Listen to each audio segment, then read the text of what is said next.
મોરબીના જેતપરમાં ખેડૂત આંદોલનનો પાર્ટ 3 શરૂ થઈ ચૂક્યો છે અને મોટી સંખ્યામાં ખેડૂતો હવે કલેક્ટર કચેરીએ જવા રવાના થઈ ગયા છે। પદયાત્રાનું આયોજન કરવામાં આવ્યું હતું અને આ પદયાત્રામાં મોટી સંખ્યામાં ખેડૂતો જોડાયા છે અને એ જ ઉત્સાહ અને એ જ જુનૂન સાથે જોવા મળી રહ્યા છે।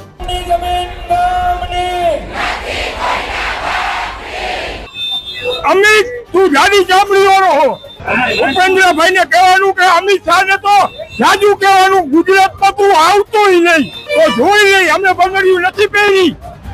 આખી ઘટના શું છે, ખેડૂતો ત્યાં જઈને શું કરવાના છે અને પદયાત્રામાં શું થઈ રહ્યું છે, તમામ વિશે વિગતે ચર્ચા કરવી છે। નમસ્કાર, તમે જોઈ રહ્યા છો ચક્રવાત ન્યૂઝ, હું આપની સાથે એમાં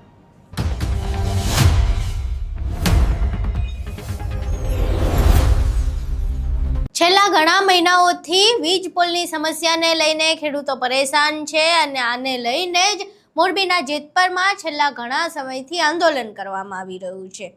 પહેલા વિરોધ કરીને આંદોલન કરવામાં આવ્યું હતું, ત્યારબાદ આંદોલનનો પાર્ટ 2 એટલે કે ઉપવાસ ઉપર ઉતરીને ખેડૂતોએ આંદોલન કર્યું। જોકે આ સરકારને ખેડૂતોના ઉપવાસથી કાંઈ ફરક ના પડ્યો। ત્યારબાદ હવે આંદોલનનો પાર્ટ 3 શરૂ થયો છે અને આ પાર્ટ 3માં એક પદયાત્રાનું આયોજન કરવામાં આવ્યું છે અને આ પદયાત્રા કલેક્ટર કચેરી સુધી પહોંચીને તેમને આવેદનપત્ર આપવાનું છે કે તમે જે પરિપત્ર નવો આપ્યો છે અમને સ્વીકાર્ય નથી, એટલે આ પરિપત્ર અને આવેદનપત્ર બંને તમે રાખો।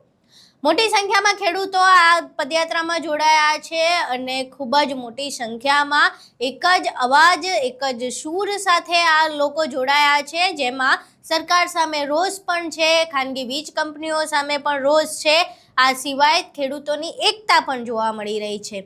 પદયાત્રાના દ્રશ્યો પહેલા જોઈએ અને બાદમાં પદયાત્રામાં હાજર ખેડૂતો શું કહી રહ્યા છે તે સાંભળીએ।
ચક્રવાત ન્યૂઝમાં આપનું હાર્દિક સ્વાગત છે। આજે આપણે છીએ મોરબી ખાતે, જ્યાં જેતપર અને આજુબાજુના ખેડૂતો કલેક્ટરને આવેદનપત્ર આપવા આવવાના છે।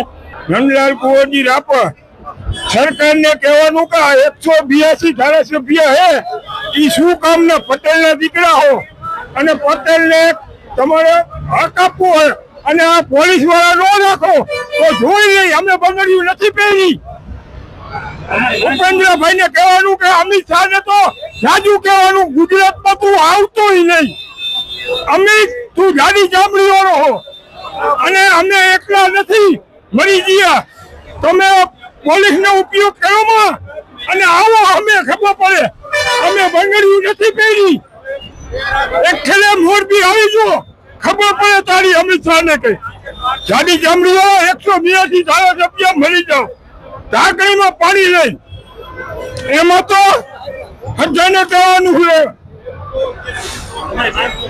અમારી માંગ છે 4 હાંભળે જોઈ અને રાજસ્થાનમાં આપ્યા એ જ અમારે જોઈ છે, વળતર બીજું કઈ જોતું નથી।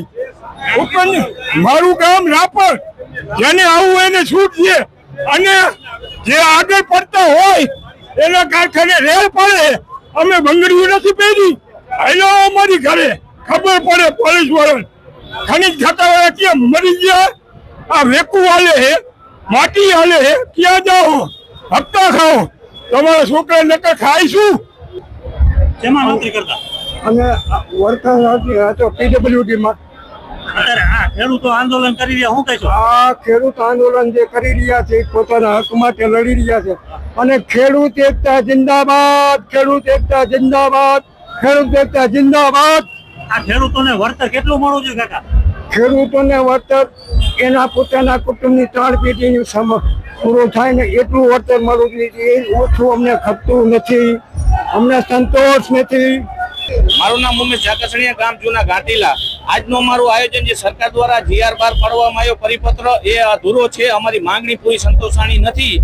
એના વિરુદ્ધમાં આજે અમે મોરબી જિલ્લાના 300 સરપંચના લેટર પેડ આવા સમર્થન સાથે કે અમને માન્ય નથી, ઈ અમે પદયાત્રાનું આયોજન કર્યું છે મહેન્દ્રનગરથી કલેક્ટર કચેરી ખાતે. અને આ સરકારને જગાડવા માટે કે ખેડૂતને તમે આટલા દિવસથી માંગણી છે, તમે GR કરો છો તે ખેડૂતના મજાક સમાન GR છે, એટલે તમે એમાં સુધારો કરો. એના માટે અમે આજે આ મહિલાઓ, ખેડૂતો, બાળકો અને ટોટલી એસોસિએશન અમારા સમર્થનમાં આજે આવેદન પદયાત્રાનું આયોજન કરી આવેદન પત્ર આપવાનું છે. માંગણી નહીં સંતોષાય તો પાર્ટ 2 જોયેલું છે, એથી ઉગ્ર પાર્ટ 3 હશે, અને સરકારના મૂળિયા હલાવવાના છે, પાયા નહીં મૂળિયા હલાવવાના છે. જય જવાન જય કિસાન મિત્રો, જો આજે શાંતિપૂર્વક રેલી કરવા જઈ રહ્યા છીએ અને બોડી સંખ્યા તમે બધી બાજુ જુઓ, હજારોની સંખ્યામાં પબ્લિક આવી. તો જ્યાં સુધી શાંતિનો માર્ગ છે ત્યાં સુધી સરકારને એક નિવેદન છે મને કે આ ખેડૂતને શાંતિપૂર્વક એનું વળતર એ જે માંગ છે એ આપી દો, કારણ કે એ જ અનાજ પેદા કરીને ખવડાવનારો ઈ જ છે, અને એના હિસાબે જ તમે બધા આગળ બેઠા છો. જો એનું માંગ પૂરી નહીં થાય તો તમને ઉખેડીને ઘર ભેગા કરતા આવડે છે. એને હજી તો ગાંધી ચિંધ્યા માર્ગે હાલી, સરદાર વંશી ભગતસિંહ વાળી, શિવાજી મહારાજ વાળી જો એવી કરવાની થશે તો આ ખેડૂતનો દીકરો કરી લેશે, પીછે હટ નહીં મૂકે. આવનારા દિવસોમાં મોટી સંખ્યામાં મોટી બધી વસ્તુ થઈ શકશે. શું થાય એને સરકારને જાણવાનું છે. જો અત્યારે શાંતિપૂર્વક દઈ દઈએ તો કોઈ વાંધો નથી, નકર આગામી દિવસોમાં શું થશે ને એ આ ખેડૂત મિત્રોને ખબર છે અને સરકારને ખબર છે. બીજા નંબરમાં કે એક પણ ગામની અંદર કોઈ એને ગરવા નહીં દે, એક પણ સભા નહીં થવા દે એક પક્ષને, ભાજપ, કોંગ્રેસ કે આમ આદમી પાર્ટીની એક પણ વ્યક્તિને ગામમાં આગામી દિવસોમાં ગામમાં નહીં કરવા દે. જય કિસાન, જય જવાન, જય કિસાન. અમે ચિકિયારીથી બહેનો અને ભાઈઓ 250 માણસો આવ્યા છીએ, અને અમે અમારા હક માટે આવ્યા છીએ, અને અમારો હક લઈને જ અમે રહીશું. અને અદાણીને કઈ તારે અમને હક દેવો જ પડશે અમારો. મારું નામ મયુર જાકસણીયા છે. આ સરકારે જે લોલીપોપ નામક પરિપત્ર બનાવ્યો એ ગુજરાતના તમામ ખેડૂતોને અસ્વીકાર છે, અને આજે અમે કલેક્ટર રેલી પદયાત્રાના ભાગરૂપે કલેક્ટરને આવેદન પત્ર આપવા આવ્યા છીએ કે આ તમે જે પરિપત્ર બનાવ્યો છે એ બિલકુલ ખેડૂત લક્ષી નથી ને અમને આ નામંજૂર છે. અમારી જે માંગણી છે કે બજાર કિંમતનું 4 ગણું વળતર, એ વળતર સ્વીકારવામાં આવે ને અમારે ખેડૂત લક્ષી પરિપત્ર બનાવવામાં આવે. સરકારને ચેતવણી પણ છે કે આ જો પાર્ટ 3 આંદોલન કર્યું છે એ કઈ ટાઈમપાસ કરવા કર્યું નથી. આ આંદોલનથી અમે સરકારને ચેલેન્જ આપીએ છીએ કે જો આગામી સમયમાં ખેડૂત લક્ષી નિર્ણય નહીં લેવામાં આવે તો આ ખેડૂત પોતાની પાર્ટી બનાવશે અને 182 ધારાસભ્ય વિધાનસભામાં રજૂ કરશે અને ખેડૂતના 182 ધારાસભ્ય બનશે. આગામી સમયમાં જો કોઈ પણ ખેડૂત લક્ષી નિર્ણય નહીં લેવામાં આવે તો આ ખેડૂત આ સરકાર સામે મંડળ માંડશે અને 182 ધારાસભ્ય ખેડૂતના બનાવશે. હું હાલ ગુટુ ગામ ઉપસરપંચ ગૌતમભાઈ જાદુજીભાઈ કૈલા.